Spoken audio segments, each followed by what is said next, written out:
Good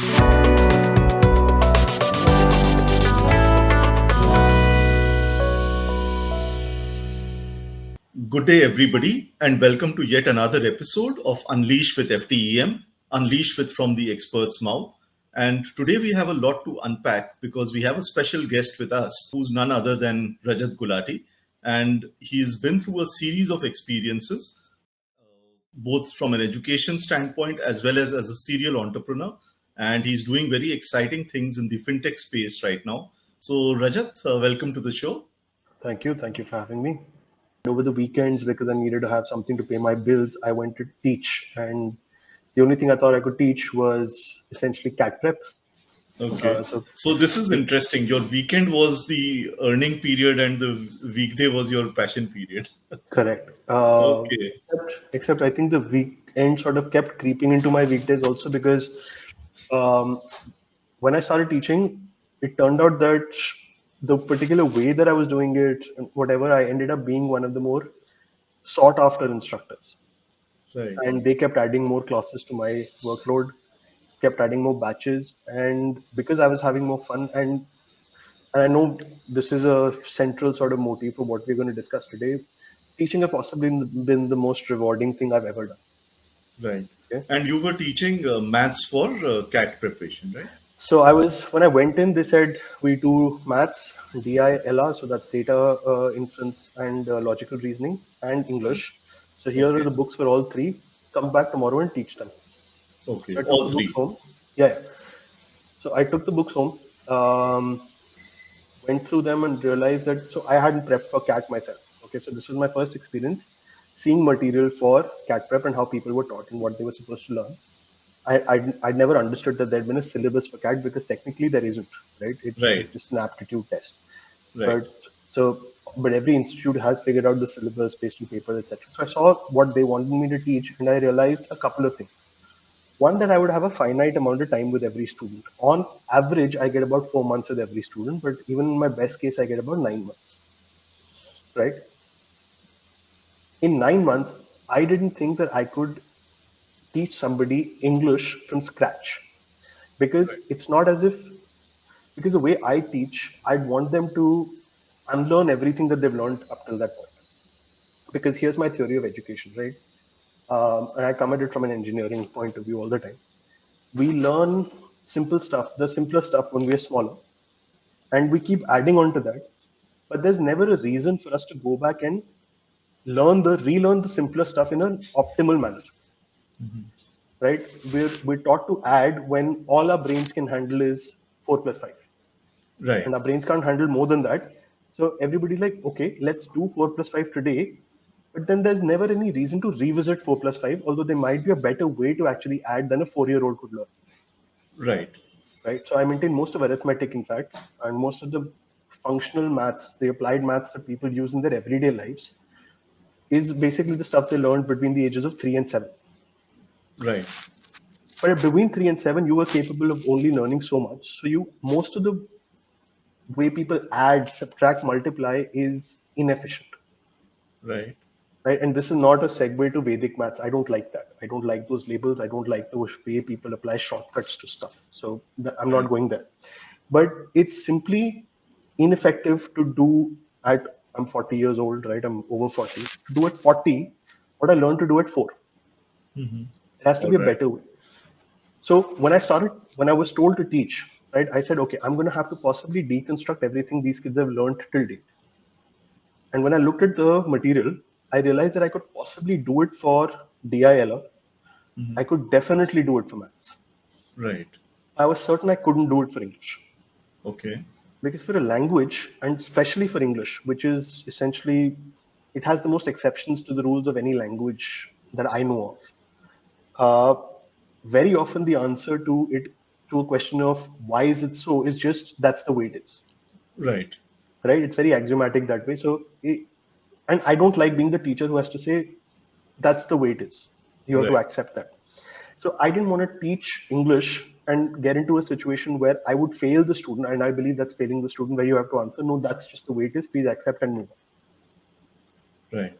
So I went back and I said, okay, look, I'm not going to teach English, but I'm happy to do DI and maths. But DI and maths, I said, I'm not going to do it the way you guys want me to do it. Luckily, they were very accommodating. Now, this was material that they'd actually put a lot of research into, and they said that this we think is the best way to do it. And I say I completely disagree, because for whatever reason, I would not want to be taught that. Right. Right. So they said okay, and they saw that okay, here's an engineer who's from an IIM. Maybe he's best suited to only handling the more high involvement students. Now, there's two ways of sort of interpreting that. There are students who coming in have had a lot of, whether it's privilege or aptitude or a combination of the two. These are the most likely to get into one of the top institutes. Right. Right. So with them, it's actually what they want more than anything else is for someone to manage them. Right. Right. As a teacher, look, the way you measure success at one of these test prep places is that coming in, if a student has, say, a particular expectation of being placed at a particular percentile, and that's the way these things get measured, right? Whether Right. it's rank or percentile across these tests, you want to be able to make the greatest possible delta to that percentile, to that rank. That's all Right. you want to do, right? I'm not trying to say that everybody can get into one of these places, because it's a competitive exam at the end of the day. It's a distribution Sure. across a curve. So they thought that all those who were already, say, in the 98, 99, 100th percentile, they know that they were probably going to get in. They have the highest chances. So let's give them somebody who's the least risky there, and also has at least the label of an IIM. So they're happy that they're getting taught by an IIM there. Right. So the first year I ended up teaching mostly what they call their IIT batches. It's mostly IIT students. It went well. The second day, the kind of feedback that they got, they said, okay, we should start adding more batches to this guy, and they want any more IIT batches to add. So they said, let's experiment and give him batches of students who haven't had maths in their background. So these are people who gave up maths after the 8th or the 10th. Right. Right. So probably humanities stream or something So like that. yeah, so multiple streams, mixed streams, humanities streams, all of those. Some commerce streams also didn't have maths in the right. And I'm the kind of guy who. So there was a period in my life where I went around apologizing to everybody I'd been jerked to for a bit, because like the way I've been brought up to think is optimal. Therefore, everything else is suboptimal. Right. So in fact, my sister, who's a year younger than I am, who is possibly smarter than I am, but her aptitude was towards the humanities side. She knew very early on she wanted to be a lawyer. Right. I'm like, why would anybody want to be a lawyer? It didn't compute in my head. So I'm like, no, you're going to need maths later in your life, so please take maths. Right. And when I say please take maths, it has a lot of weight, whether it's in my family or somewhere else. I essentially forced her to take maths in 11th and 12th. Right. And she rightly has never forgiven me for that. Right. So when I went in, I used to think that, Acha, this is the way that maths is important. Right. And now, by my own admission, right, most of the maths that you need to know is what you learned till age 7, 8. That's it. Yeah. Almost everything else you can either derive or offload to somebody else. You don't need to know. Right. Google will do most of the work for you. Right. So when I went to teach these students, the first time I taught them, I think the first class, my idea was that you have a block against maths, and I need to clear that block. Right. And what I realized was that that's not true at all. And I've gone back and spoken to a lot of people from school. So I went through school I was blissfully unaware during school. Okay. I've coasted through school. I've been very lucky that I've not had a problem with any teacher. I've not had any disciplinary problems. I've just been very lucky that way. And honestly, it's luck. I did well at most of my subjects. Even the ones I didn't do very well at, I was still in the top 2, 3, 4 people. And that got me thinking that this is the normal way for people to be. Right. I didn't understand what was happening to everybody else. Now when I look back at it, and again, growing up, most of my favorite teachers were my maths teachers. And I realized it's because that subject came more easily to me. But because it came more easily to me, they were nicer to me. Right. And it's a self-enforcing sort of virtuous cycle. Correct. The better I was at it, the better nicer they were, and the nicer they were, the better I got at it for obvious reasons. For the first time, I was seeing people who were outside of that experience. And I've realized that anybody can do anything until they hit that first roadblock. And that roadblock can throw you in multiple ways. But if there is that one optimal path, and I seem to be lucky in having tread that optimal path, almost everybody else has tread suboptimal paths.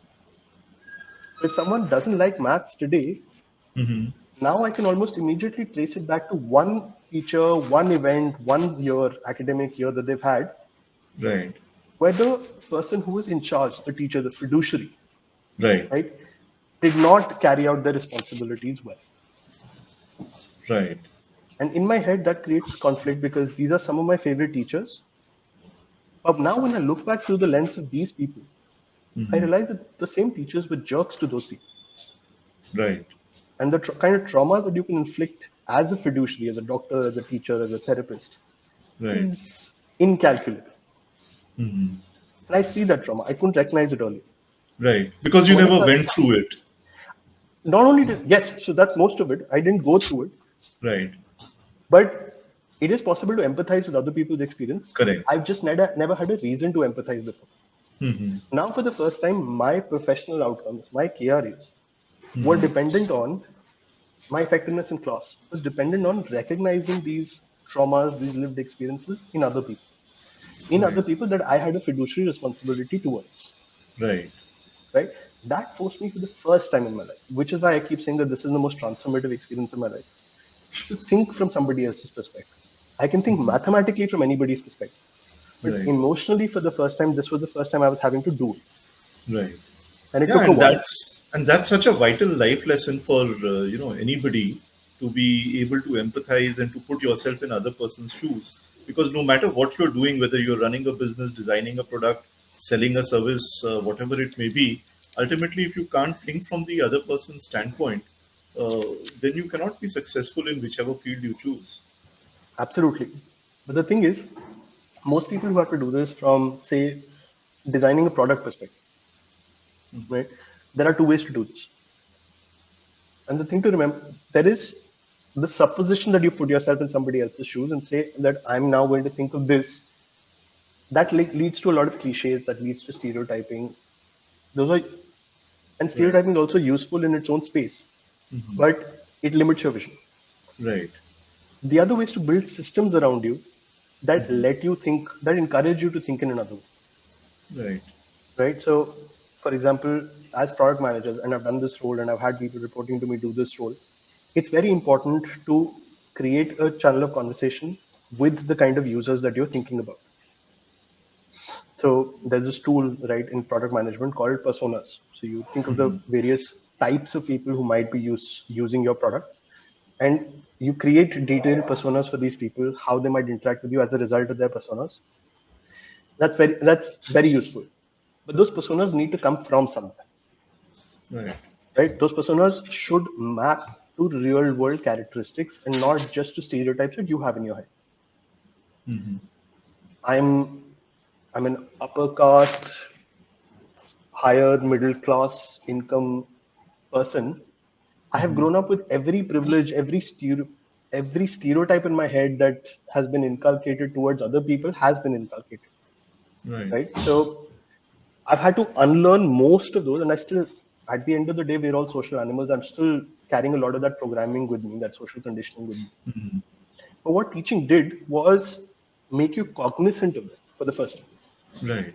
Right? What you actively need to do is then first acknowledge, recognize that you have those mental blocks towards other people, towards other people's experiences.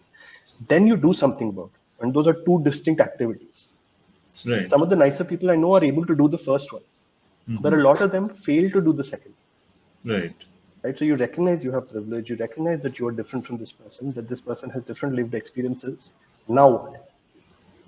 Right. Does that mean your experiences are more valuable than theirs? No, it can't be. Correct. Right? But if they're not more valuable, are you willing to give up some of your privilege to acknowledge their experiences? I know Right. I'm rambling, but all of this stems from that teaching experience. Right. Right? Without that, I would not be. And so it's post that teaching experience that I went back and had these conversations with my wife, some of most all of my friends from school, a lot of people who I'd lost touch with from school, they say, Right. I didn't understand what you were going through at the time. Right. Right? Yeah. Seniors, juniors, all kinds of people. Because Mm-hmm. I know maybe 6 people, right? And this includes maybe my sister, myself, 4 other people who've gone through school thinking this was fun.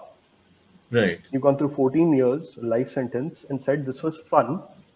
And I don't think I had one negative experience in those 14 years. I can't think of anybody else who can say that, Right. like from the people I knew. Right. So recognizing that that was a privilege. So coming back to the math part. So when I Mm-hmm. went back to these students, I realized that what had happened with them was some teacher had turned them off maths at some point. Right. So I needed to do 2 things. One, if these people had maths till 8th or 9th or till whenever, chances were there was a teacher in some of the later classes. But there was some chances there was earlier also. I needed to preempt all of that. I needed to go back to Mm-hmm. before that time and say Right. that, look, let's learn to add again well. Let's just do Mm-hmm. that. Right? Okay. Let's learn to, so as a general practice, I don't subtract. Mm-hmm. Right? The way if you tell me what's 530 minus 473, I will Right. figure out a way to use addition to get to that answer. Okay. Right? So instead of saying 532 minus 473, those are the numbers I took, I'd say, what do I need to add to 473 to get to 500? And then Mm-hmm. what do I need to add to 500 to get to 532? Right. I will never do a subtraction because I know that subtraction needs you to do 2 kinds of operations which are different. Mm-hmm. One is a subtraction, one is a carry. These two are different in nature. Right. To hold them both in my head at the same time, especially mentally, is difficult. Mm-hmm. I Right. don't want you to do that. Right. I can actually break most operations that you need to do into Mm-hmm. addition operations. Right. So that the only thing you need to carry in your head is that, so sorry, for subtraction, that would be a borrow, what we Yeah. call a carry in addition. Right. In addition, that would only be addition and carry, which are both additions at the end of the day. Right. Those two I can hold in my head. But Mm-hmm. even those, I'll actually break down into as small as possible. So Right. 473 to 500, I know the answer Right. instinctively. I can Mm-hmm. still break it down and say 473 to 480, let's just Yeah. do that so that there's no carry. Right. So there's a 7. Mm-hmm. 480 to 500 I know is easy. So that's 20. Yeah. So that's 27. Yeah. And now there's another 32. So that's 59. Right. You've got the same answer. Right. I did it without doing subtraction. Right. Now you go back to somebody who's not done maths for a while and say, look, we did this without doing subtraction. Is Right. it easier? Mm-hmm. And the reaction that you get is, well, you've added a lot more steps along the way. Mm-hmm. But each of those steps is individually much easier. So it's difficult to lose Right. track of where you are. Yeah. Basic stuff like that. Right. And now, so I'd start my first class by doing basic stuff like this. And we would end that class by a 3-digit mental multiplication. Okay. But when a kid who's not done any math since 8th standard or 10th standard can do a 3-digit multiplication like this mentally, they come out of the class thinking, okay, I wasn't actually scared of maths. Right. I had a distaste for it because of some other reason. And that's all I'm trying to show them. In that first class, the only thing I'm trying to show them is that I can use atomic operations to do what seem like really big calculations. Right. And that say, they take all of this and forget about it. The only thing you need to keep is break it into as atomic an operation as you can. So what we used to do was we used to do tricks around numbers.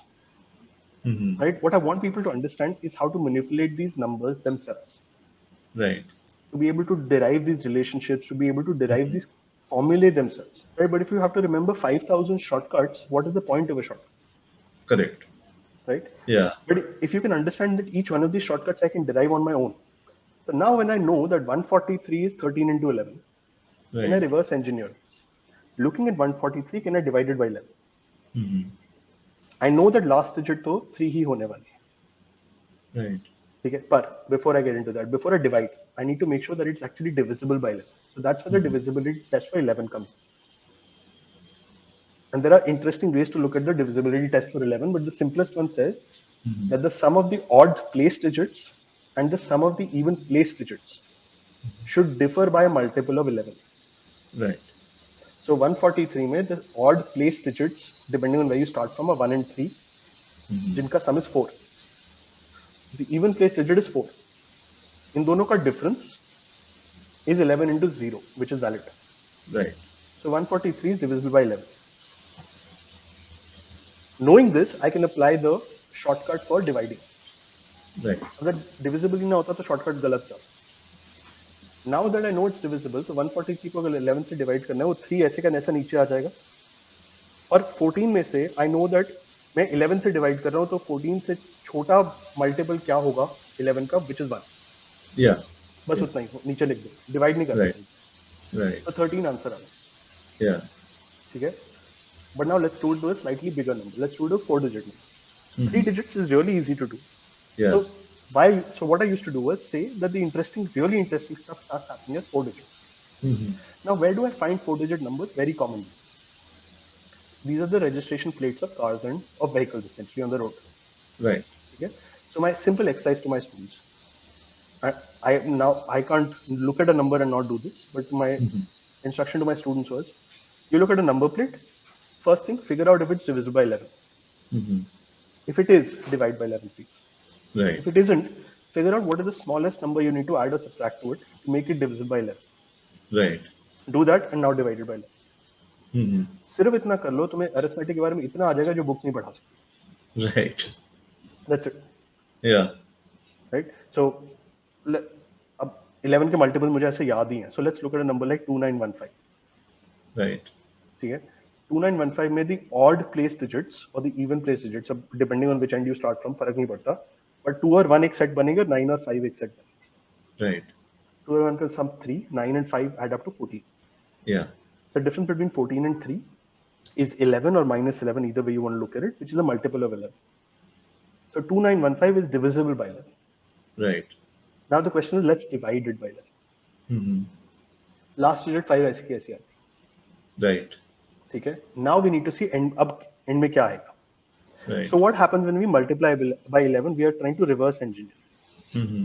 Okay, and tell me if this gets too indulgent for you, but we've been doing this a while. But I haven't done this with anybody in so many years. It's not funny. In fact, I have a story about that I'm a little embarrassed about, but I'll tell you after this. So मुझे पता है that पहली digit भी मैं fix कर सकता हूँ. Right. Right, because 29 में से, so 2 is too small to be a multiple of 11, but 29 में से 2 ही आएगा नीचे. Right. 2 into 11. All that leaves is the middle digit. Because Correct. 4 digit को divide करोगे, usually मतलब 3 digit ही आ सकता है नीचे 11. Yeah. True. Now that third digit is या तो 5 अपने tens unit में add हुआ, units digit tens digit में add हुई to get 1. Mhm. So what must I add to 5 to get a 1? Mhm. You tell me. What should I add to 5, which was the units digit, in the tens place, so that नीचे 1 आ जाए? So 5 plus 6 will be 11, so 1 आ जाए. Right. Correct. So नीचे 6 आ गया. 160. So 265 into 11 is 2915. Right. खत्म. Yeah. Yeah, that's interesting because this is, not exactly how Vedic maths is taught, and yet it is a shortcut. Vedic maths will, for 4-digit numbers, will tell you exactly what shortcut to use. For 5-digit numbers, will tell you exactly what to use. For 6-digit, will have a different formula. Right. But when you understand multiplication and division, Mhm. right? In fact, if you only understand multiplication also, you can reverse engineer the division from there. Right. You can create these shortcuts for yourself, Right. irrespective of the length of the number. Like I can look at a 10-digit phone number, Mhm. right, and tell you वो divisible है या नहीं है, क्या Right. change करना है उसमें, क्या answer आएगा divide. Right. The length doesn't matter, Correct. and I'm not using a formula for this. Right. One of my favorite anecdotes is that I think the second year I was teaching and I'd given this activity to all of my kids. This time CAT हुआ, the CAT actually had a very interesting question in it, which said XXYY is a perfect square. Right. What is the square root? Right. ठीक है? There are many ways of solving this. In fact, I found about 11 ways of solving this and showing it to the students in class. Right. But the kids who'd been doing the 11 wali exercise, Right. they called me up and said, "Sir, वो question देखा?" मैंने कहा हाँ. Sir, हमने 2 second में solve कर लिया. Right. Because once you understand the patterns, Right. we know that XXYY can only be a handful of options. Right. उनको सिर्फ 2 options check करनी पड़ेगी, even if you don't look at the answers provided. Multiple. Right. I was so happy that time. Right. So anyway, Yeah. Oh, that's So interesting. And yeah, it in unlike say the way maths is taught in school or the way Vedic maths is taught in books or other places, they force a certain paradigm on you. But I think from whatever you mentioned, it's about exploring and understanding for yourself. And once you understand something, once you internalize it, then you can apply it as well without any fear. And I've had the more issue students come is to me and say, "Okay, ye ek aur tarika on top of doing this." Like I would right, think that I know maybe 50 ways of figuring out a shortcut for 11k divisibility, right, but students have told me the 51st, the 52nd, the 60th. right. And that's the only way that you should be teaching, in my opinion. Right. Yeah, Actually, it's that's too didactic. There are other ways, I'm sure, but yeah, I'd correct. like Yeah. for people to be able to figure out their own ways of doing this, Right. and as long as they're having fun, they will. Yeah, that's true. That's true. So it's very interesting, something which is a roadblock for a very large part of the population. Uh, there are very simple ways in which you can crack one of the most competitive exams in the They're simple, country. they're not easy, Right. right? Yeah. Because what you need is, and I realize this, right? I'm teaching a class of 40 people. If one person is holding up that class, it's very easy for me as an instructor to say, "Isko main baad mein dekh lunga." Right. But that's not the way that I would do it now. I didn't do it then, Right. right? It's very important for me to make sure that 40th person is moving with us, Right. because whatever the roadblock is for them will Right. potentially be a roadblock for 10 other people later on. Right. It's very useful for me to understand that roadblock, for figuring out another way to communicate the problem that I'm trying to communicate and the Right. solution, right? Right. And to acknowledge that everybody is important. This person may have a problem with one particular chapter, right, Right. or one particular type of problem. They may not have this problem with something else. Right. So the worst thing that I can do is tell them that their lack of understanding isn't important at the moment, Right. and that's more important to move with the pace of the class. Right. But the class cannot be for the guys who are getting it. That's just the stuff that comes easily to the instructor. You shouldn't be Right. rewarded for that at all. Right. You should be rewarded for how whoever's finding it the most challenging is learning in your class. Right. But I Yeah, also that's acknowledge, sorry, right. I also acknowledge that teaching is possibly the toughest job on the planet. So I'm not faulting the teachers for that. I am absolutely holding them responsible. Most people who are off a particular subject or a class of subjects, the responsibility can be traced back to a particular teacher, a particular incident, a particular time. So they're Right. responsible for it. But they do possibly the hardest job in the world. So I'm not saying Right. that they're at fault. Right. The system is stacked against them. Yeah, very true. Correct. Yeah, The help and needs to come from the system's level. right. We've spoken a lot about the micro level learning at an individual level, and the factors around it. And since you spoke about the system, let's segue into some of the more systemic or the macro viewpoints around the education system itself. So obviously a lot has been said, and I'm sure everybody has their own set of views and experiences about the state of education.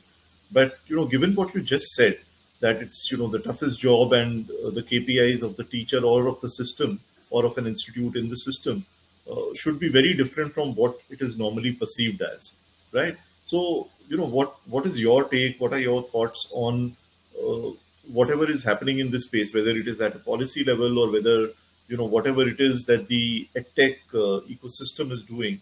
Uh, what are your thoughts on it? Okay, I don't think we have that kind of time for all my thoughts on it. I'll say a few things. Okay. Right, I think that most education in school should be super simplified.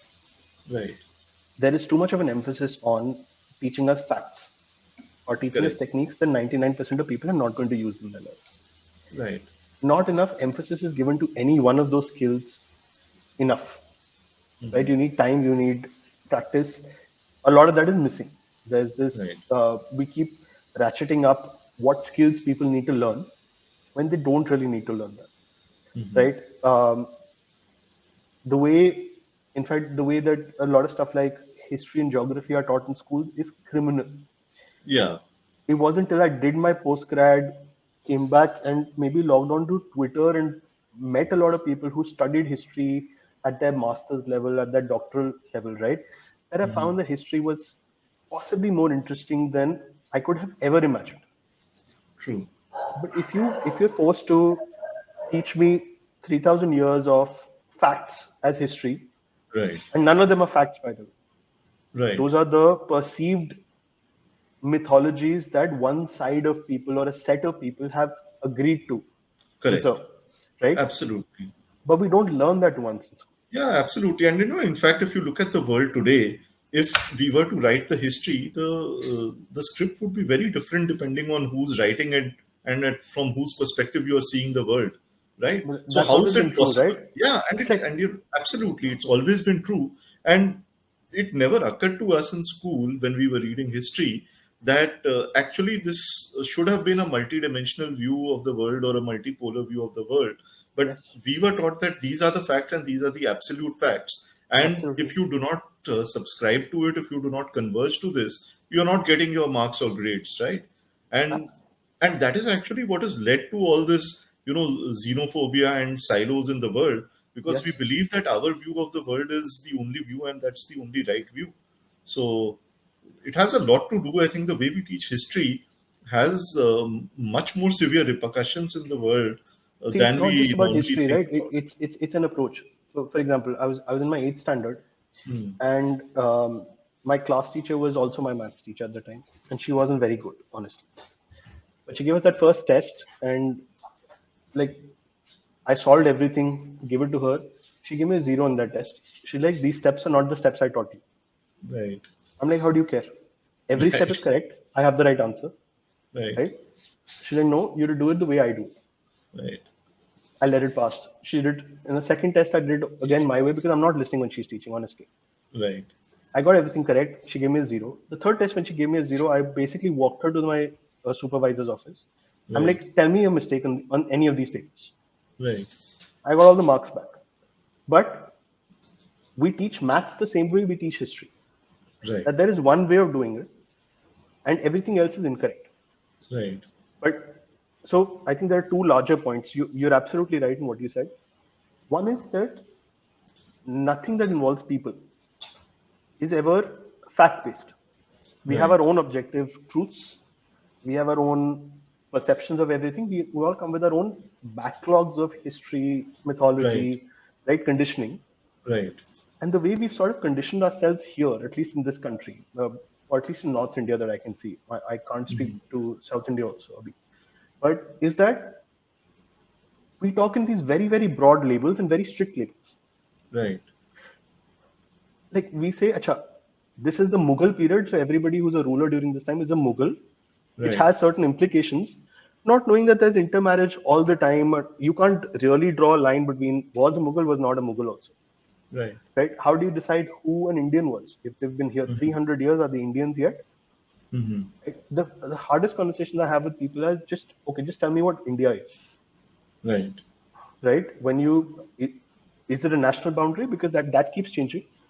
And the yeah, minute you acknowledge China's excursion into this country, that has also changed. It's not just in historic times, it's changing now. It right, is always changing, right, right? So, what is India?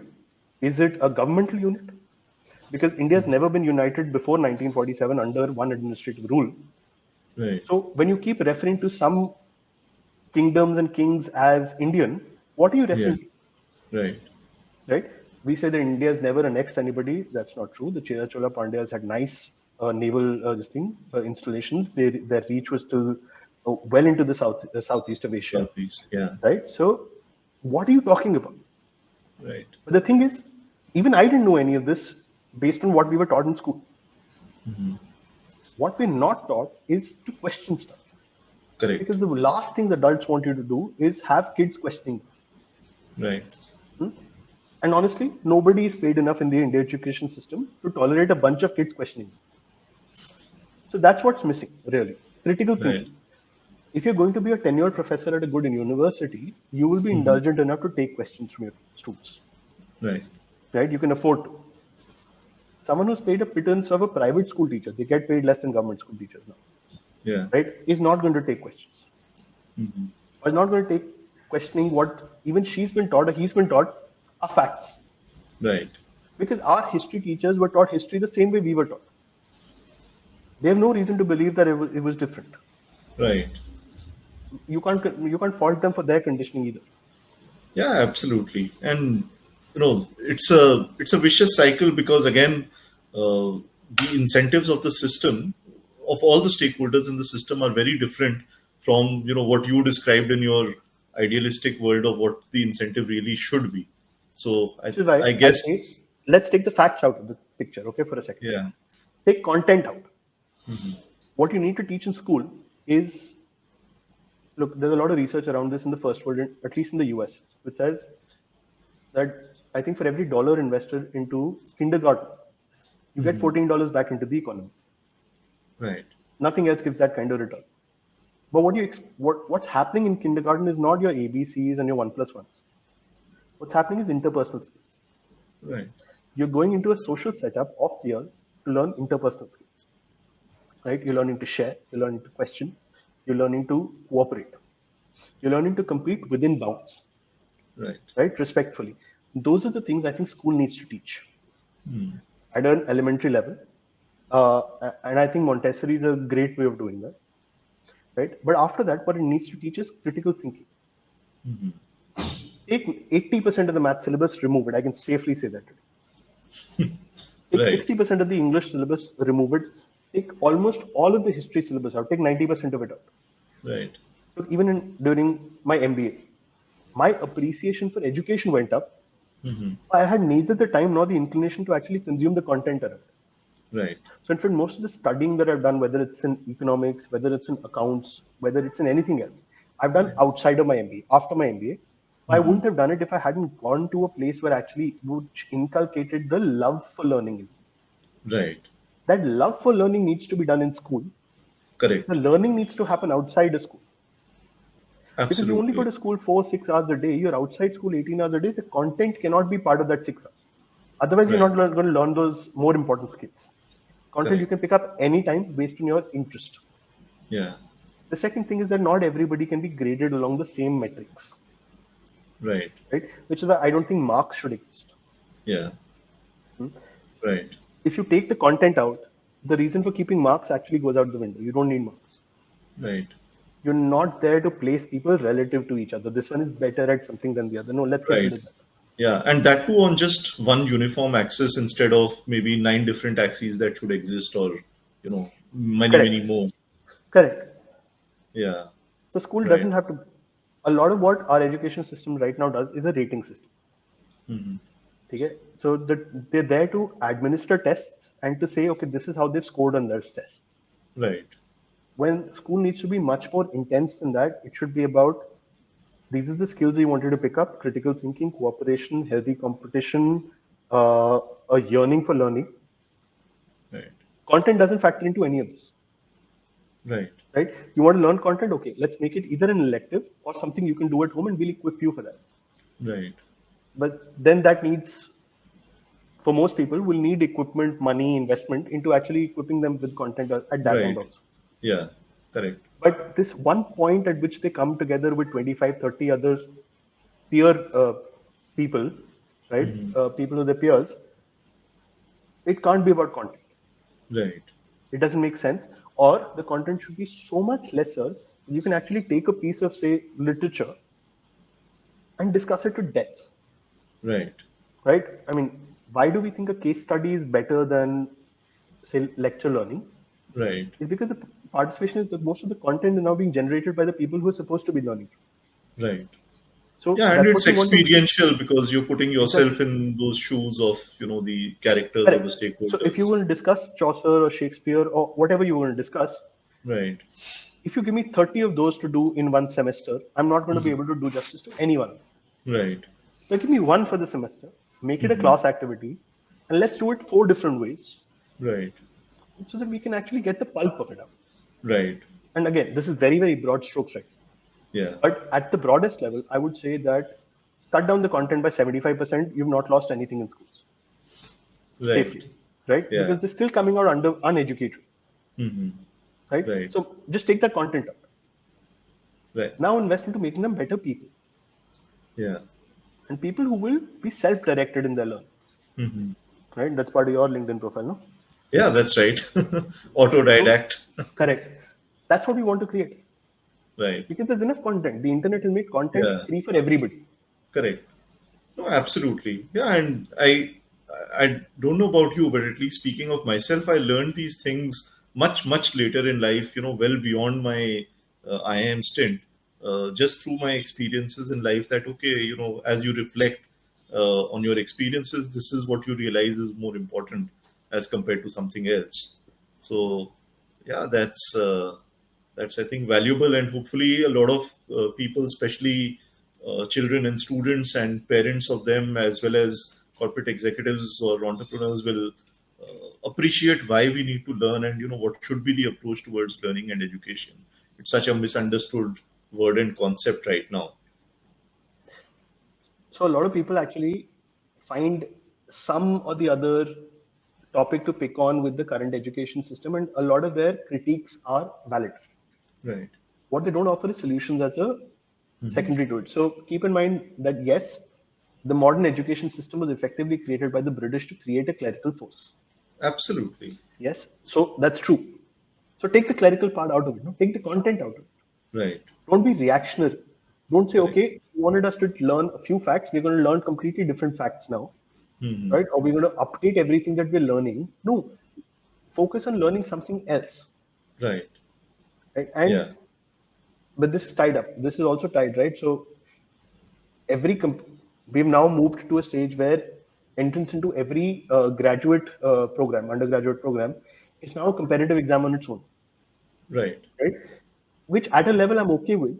But what that's basically saying is now if there are 50 opportunities, school couldn't have prepared you for those 50, right? Right. School needs to prepare you for a core, and that can't be content. After that, whatever you want to learn. Why should an Hmm. architect, for example, someone who knows she wants to be an architect and someone who knows Right. she wants to be a lawyer, have to do the same stream in school? Right. Let them do different things. Right. Make school maybe only for 12 years or 10 years or 8 years. Right. Oh my God, right? Yeah. Let something else come up in its way, but take this whole certification nonsense out of it, that regulation nonsense out of it, because it's not helping currently. Right. Right? For every graduate who's coming out of your recognized colleges, tell me how many of them are employable. It's at an all-time low right now.